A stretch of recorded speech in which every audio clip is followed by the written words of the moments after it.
qui se destine la revue Droit et littérature?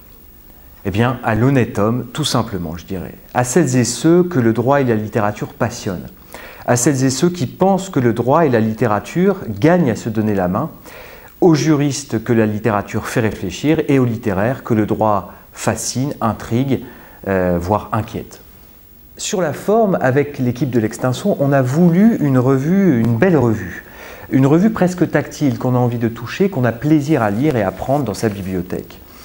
La périodicité choisie est annuelle pour ne pas encombrer justement les dites bibliothèques et conserver le plaisir de lire cette revue. Sur le fond ensuite, la revue se présente de la manière suivante. Vous avez invariablement par numéro un thème. Le premier ici est consacré à la responsabilité de l'écrivain.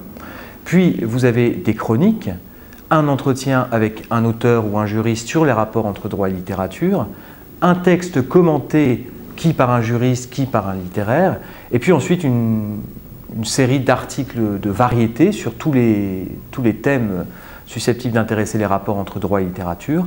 Enfin, une série de recensions, de romans, de pièces de théâtre, d'essais aussi, qui traitent du droit et de la littérature. Pourquoi avoir choisi ces différentes rubriques? Eh bien, pour assouvir deux désirs. Le désir de curiosité d'abord, il s'agissait de choisir de nombreuses entrées afin d'envisager tous les rapports droit et littérature.